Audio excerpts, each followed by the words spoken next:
she whispered. It was only temporary, but her kiss tasted like permanence, and my chest cracked open. I had told myself it was freedom, yet chains clinked in the silence afterward. The night smelled of wet asphalt, and her perfume clung to my throat like a bruise. I believed her laughter, bright and fleeting, even though it echoed too long in my ears.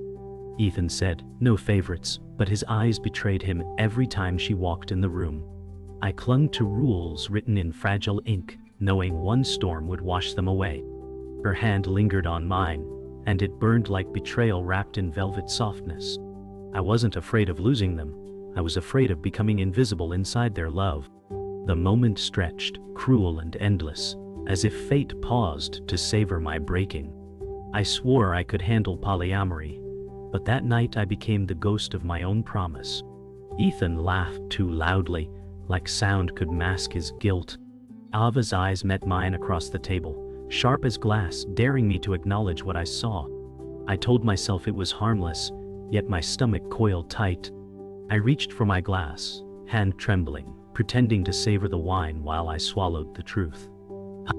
Ethan said, "Relax, it's all in your head," but I saw the flash of panic in his smile. Ava leaned closer to him, brushing his shoulder like it was an accident, but it wasn't. I tried to remember the rules we wrote, the ones that were supposed to keep us safe. My chest ached with the weight of words unspoken, my silence already betraying me. I wanted to scream, yet I stayed quiet, suffocating on the sweetness of false calm. The rules had been my shield, but now they felt like paper soaked in fire. Ethan promised honesty, yet his gaze lingered where it shouldn't. Ava never hid her hunger, her boldness pressing against the fragile walls of our agreement. I forced a smile, my voice breaking as I said, "We're fine, right?" He nodded too quickly, too eagerly, and the lie stuck to his lips. Ava tilted her head, eyes narrowing, like she could already see my unraveling. I wondered if they both mistook my silence for strength, when really it was surrender. The air was heavy, scented with wine, perfume, and betrayal. Every second stretched until I couldn't tell if time had stopped or if I had. Ava said, "Temporary, remember," her voice dripping with mock sweetness, and my chest twisted. Ethan shifted uncomfortably, his silence louder than her words. I clutched my glass so tight I thought it would shatter, the stem biting into my palm. I wanted to scream, but instead I whispered, "I remember." My voice barely rose above the hum of the refrigerator, but Ava smirked like she'd won. Ethan rubbed his temple, pretending he didn't hear, pretending everything was normal. I hated him for his cowardice, but I hated myself more for staying seated, chained by hope. The candle flickered, shadows trembling on the walls like ghosts of promises. I realized then that love wasn't breaking. It was already broken. I stepped onto the balcony, the rain cooling my burning skin, but the storm inside raged louder. Ethan's laughter still echoed in my ears, hollow and cruel. Ava's smirk carved itself into my memory like a scar. I whispered to the night, I was supposed to matter. The city lights blurred through my tears, and I wondered if anyone below could see me breaking. Ethan opened the door behind me, saying softly, "Come back inside," but the words felt rehearsed, empty. I didn't move. The railing was cold beneath my hands, grounding me in the ache. Ava's silhouette lingered in the doorway, watching, victorious. In that moment, I knew I wasn't losing them. I was already lost. I once believed love could stretch wide enough to hold us all. Ethan told me, "We'll make this work," and I clung to that promise like a lifeline. Ava smiled like she belonged, her confidence filling spaces I thought were mine. I told myself polyamory was freedom, but freedom without security is just a storm. My heart wanted to trust, but trust requires balance, and balance was slipping fast. Every glance they shared cracked the foundation I stood on. Ethan kissed my forehead and said, "You'll always be my anchor." But anchors sink, and I was drowning beneath their laughter. I wanted to believe, but belief without proof is faith in a fire. My soul ached for certainty, yet all I had was temporary. I remembered the night Ethan begged me to try. His voice shook when he said, "I don't want to lose you, but I can't deny myself." I thought compromise was love, but compromise is just sacrifice disguised as hope. I told him yes because saying no felt like goodbye. Ava was supposed to be temporary, a fleeting flame. Yet her presence burned permanent scars across my chest. I wanted to scream that I deserved to be enough, but my lips betrayed me with silence. Ethan promised boundaries, but boundaries mean nothing when desire spills over like wine across a tablecloth. I asked myself if I agreed out of strength or fear. The truth pressed heavy. I was already breaking when I said yes. Ava said, "Why hide what we feel? Isn't honesty the point?" Her boldness carved into my silence, leaving me hollow. I envied her certainty, her unapologetic hunger. Ethan looked between us, torn but not torn enough. I wanted to demand proof that I was chosen, but choice no longer existed. My role had shifted from lover to observer, from anchor to ghost. I told myself, love was infinite, but infinity does not erase the pain of being sidelined. Ava's laughter filled the air, sharp and bright, while mine withered before leaving my lips. I realized then that honesty wasn't the anchor I hoped it would be. It was the weapon, and I was the target. I clung to Ethan's words like scripture, but Ava's presence rewrote every line. He told me, "You'll always come first." But first felt like last when she touched him. The rules we built crumbled, and I was left holding dust. I stared at them across the table, wondering if they even noticed my silence. Ava leaned back, smug in her comfort, while I burned in my own chair. My voice cracked when I whispered, "I just want to matter." Ethan squeezed my hand but looked at her, and in that moment, I knew. I wasn't his anchor. I was ballast, weighing him down while she lifted him higher. The truth was bitter. Love can multiply, but security cannot. The city hummed outside the window, uncaring, while I sat in silence that roared louder than traffic. Ethan kissed my cheek, hollow affection echoing in my bones. Ava's shadow lingered in the hallway, a ghost already claiming her space. I told myself this was strength, that endurance meant victory. But endurance is not love. It is slow death dressed as devotion. I whispered into the night. I wanted love, not survival. My reflection in the glass looked back at me, stranger and confessor. I thought of the girl who once believed in forever, and I pitied her. Ethan's voice called my name, but it was Ava's laughter that filled the room. And I knew then I was no longer the story. I was the footnote. Jealousy began quietly, like a whisper under the floorboards. Ethan told me, "You're imagining things," but his voice cracked as he spoke. Ava brushed his arm in front of me, bold and deliberate, her smile daring me to object. I laughed, hollow, pretending it didn't sting, but inside my heart was unraveling thread by thread. At night I lay awake, watching Ethan's phone light up with her messages, his fingers moving too fast to be innocent. I asked him once, "Do you still love me the same?" He kissed my forehead instead of answering, silence heavier than any lie. Ava's perfume lingered on his jacket one morning, and he swore it was mine. But I knew my scent didn't smell like betrayal. I told Ethan, "The rules don't mean anything if you break them." He looked at me, jaw tight, hands fidgeting, but no words came.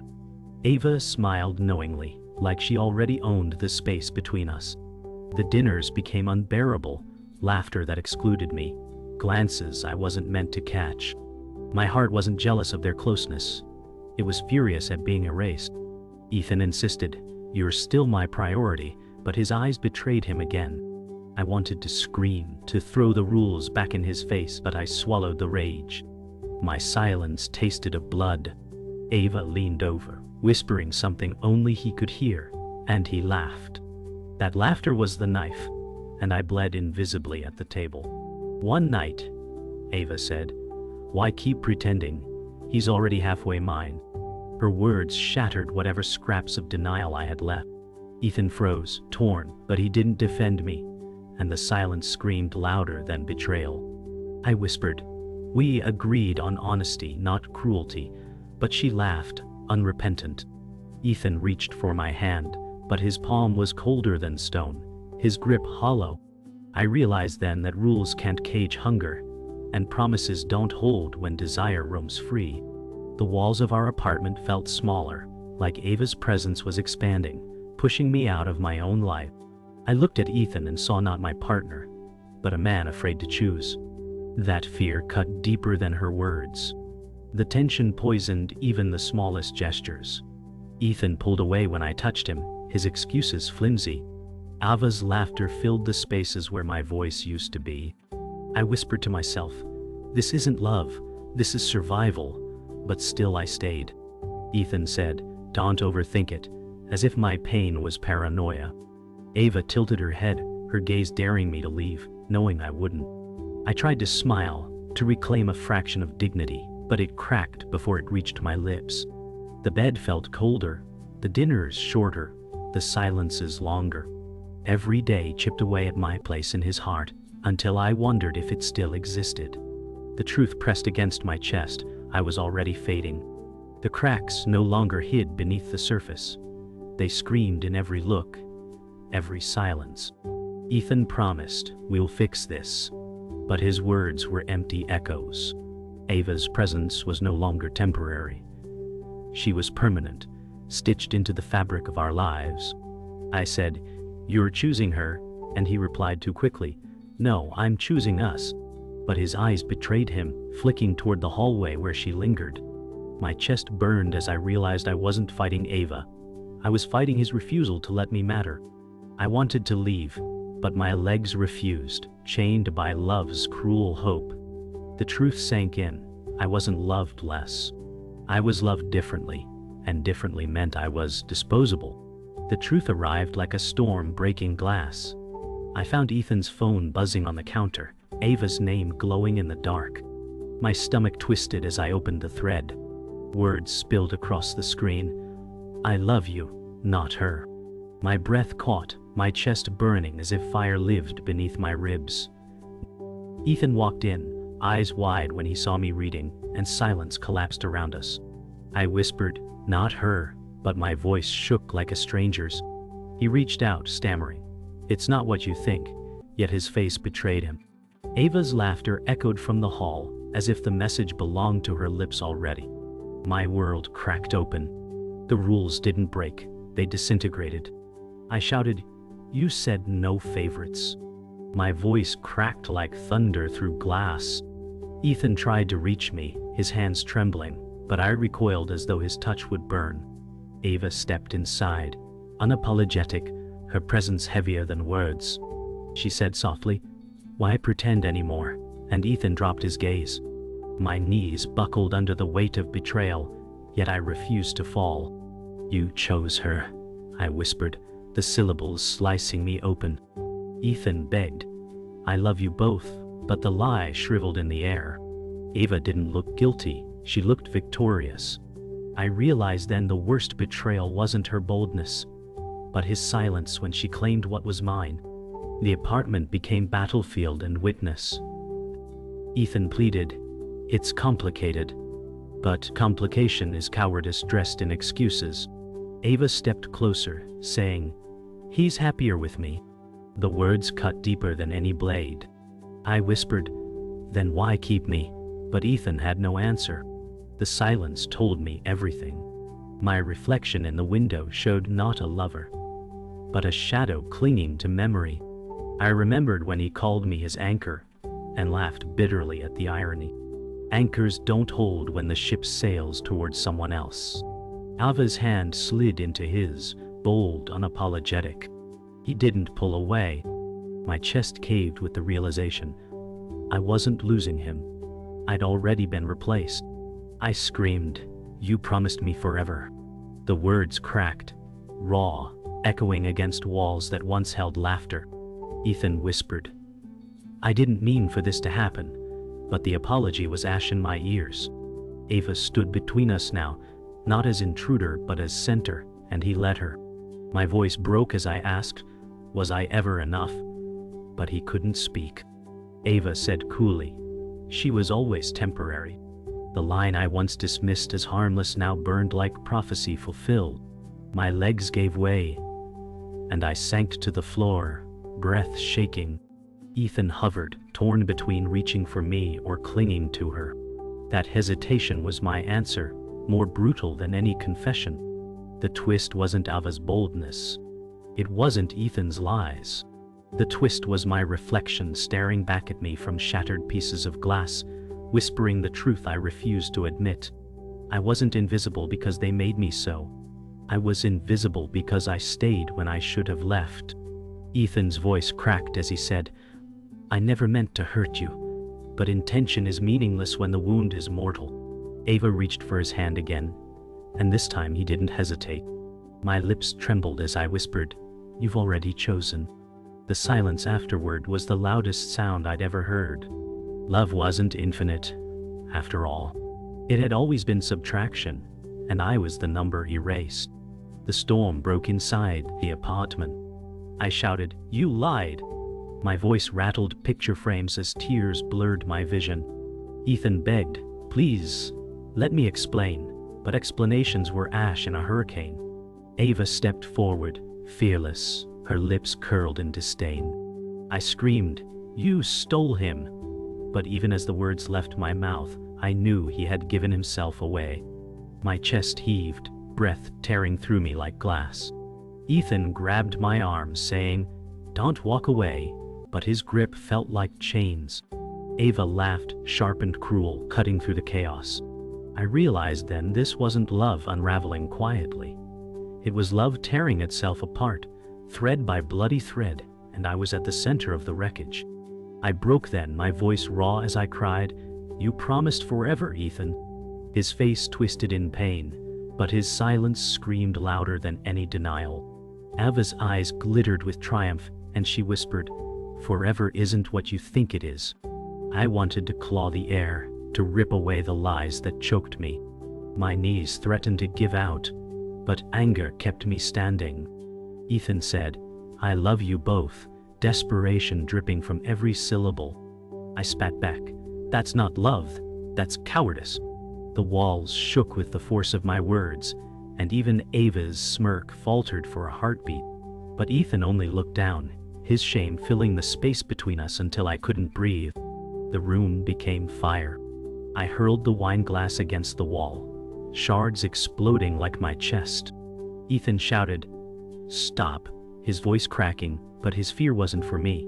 It was for the chaos exposing him. Ava clapped once, slow and cruel, as if watching a performance. I screamed, "You broke me!" My throat ached with the rawness of truth. Ethan stepped closer, whispering, "I never wanted this," but his words were smoke over a smoldering ruin. Ava placed her hand on his shoulder, bold and unshaken. That single gesture was the knife twisting deeper.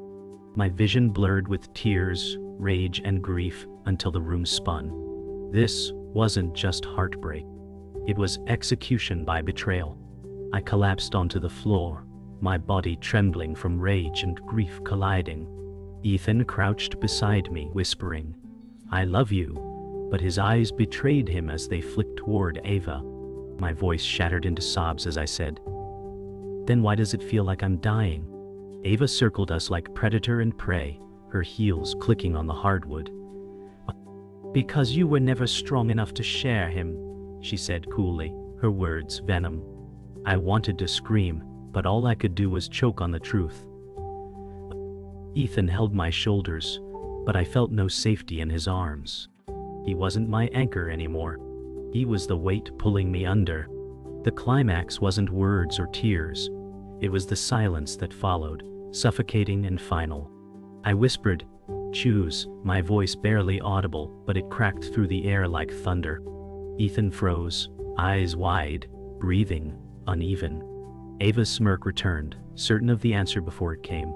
He said nothing, but his silence was the loudest confession. My body felt hollow, every nerve screaming with betrayal.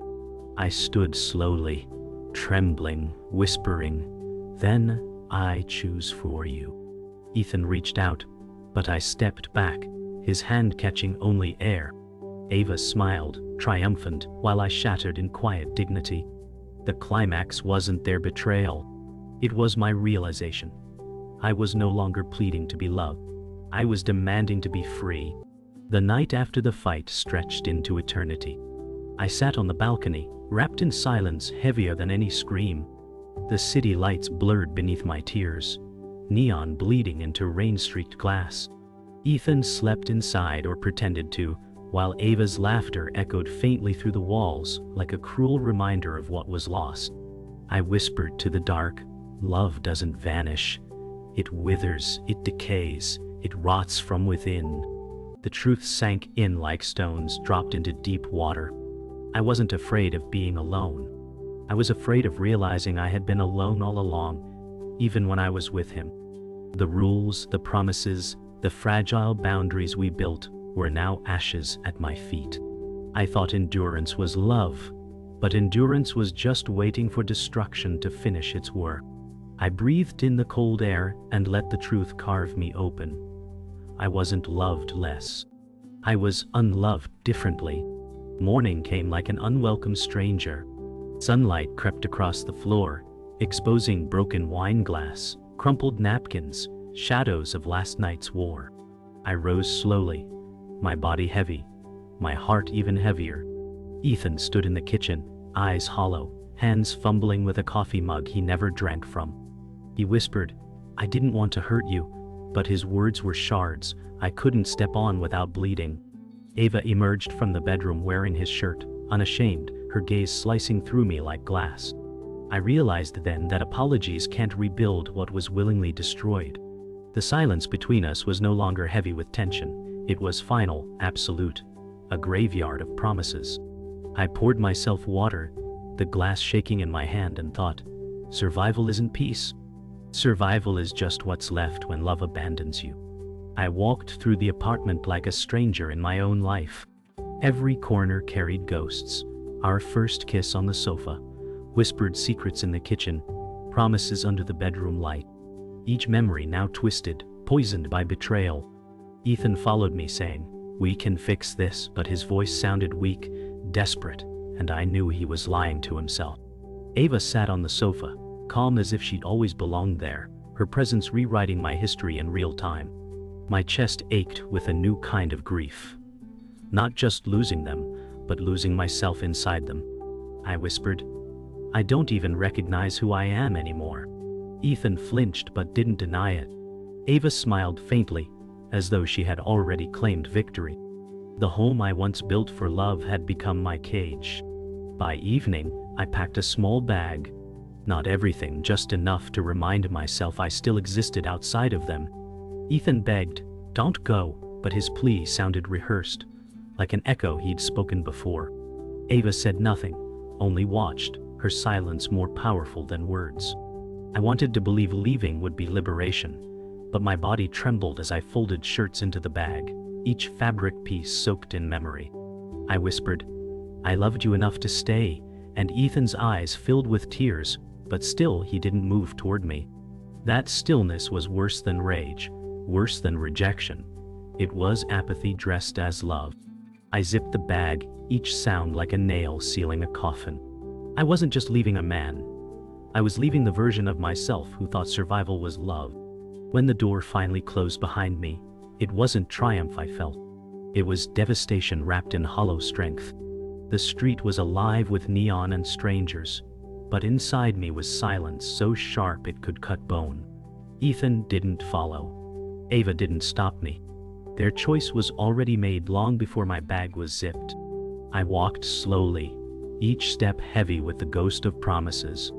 I whispered to myself, "You survived," but the word felt foreign, bitter. Survival wasn't what I wanted. I had wanted love, permanence, truth. Now I carried scars instead. Yet, as the rain fell against my skin, I realized scars mean I endured, even if broken. The ashes of my love clung to me, but from ashes, something else could rise. Not peace, not yet, but dignity. Fragile, trembling, but mine. The night air was heavy as I walked beneath flickering streetlights, each step echoing like a confession I never wanted to make. I whispered to myself, temporary became forever, and I became a memory. The rain clung to my hair, soaking my sweater, but I welcomed the cold. It reminded me I was still alive, even if I felt hollow. Ethan's face flashed in my mind, his silence louder than any betrayal. Ava's smile haunted me, victorious, permanent. My chest burned with the truth. I didn't lose them. They lost me, though they would never feel the absence. I thought about every moment I begged for scraps of love, and shame cut sharper than grief. I was no longer pleading, no longer waiting. The final blow wasn't theirs, it was mine, delivered when I chose to leave. That decision was both my wound and my salvation. In the quiet of my new apartment, boxes stacked like gravestones, I sat on the floor surrounded by silence. No laughter, no footsteps, no perfume clinging to walls. Just me, raw and unfinished. I whispered, "This is what's left." My phone buzzed once with Ethan's name, then again with silence when I didn't answer.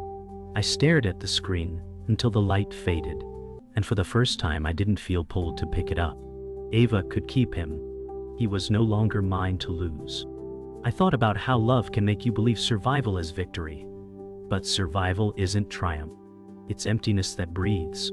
Still, emptiness was better than betrayal. The final blow landed quietly, not with screams, but with stillness. I realized peace isn't healing. Peace is the absence of their voices. Days blurred into nights, but the ache remained constant, pulsing like a wound that refused to close. I replayed Ethan's words in my head. "I love you both," and hated how empty they sounded now. I saw Ava smirk whenever I closed my eyes, and it felt like salt rubbed into my scars. But slowly, the silence of solitude began to feel different. Not heavy, not suffocating, but like air I hadn't breathed in years. I whispered to my reflection, "You matter." And though my voice trembled, the words belonged to me. I was no longer her, the woman begging to be chosen. I was Emily, broken yet standing. The final blow had shattered me, but it also carved me open for something new. Survival was no longer surrender. It was proof that I endured. I saw them once more, weeks later, walking hand in hand down the same street where Ethan once kissed me. Ava leaned against him laughing, while Ethan's smile was weary, tired. They didn't notice me, or maybe they pretended not to. My heart clenched, but it didn't shatter. "Not anymore." I whispered under my breath, "You made me a ghost." But ghosts still haunt. For the first time, I didn't envy Ava. I pitied her. Because she won a man who had no courage, a love built on silence and betrayal. Ethan glanced once over his shoulder, our eyes meeting for a second that stretched like eternity. His smile faltered, and in that flicker, I saw his regret. The final blow was not my pain. It was his realization that he'd lost the only person who truly loved him. The final words etched themselves into me as I stood alone that night, watching rain slide across my window. I whispered to the darkness. She swore it was temporary, but temporary became forever, and I was just a memory. The echo lingered in the hollow of my chest, heavy yet freeing. My story didn't end with their betrayal. It ended with my confession, not to them, but to myself. I was not weak for staying. I was human. I was not broken for leaving. I was brave. And though the scars would remain carved deep, they were proof that I had lived, loved, and endured. The final blow wasn't their victory, or my loss. It was the haunting truth that love had destroyed me, but it had not ended me. My silence became survival. My survival became strength. Oh.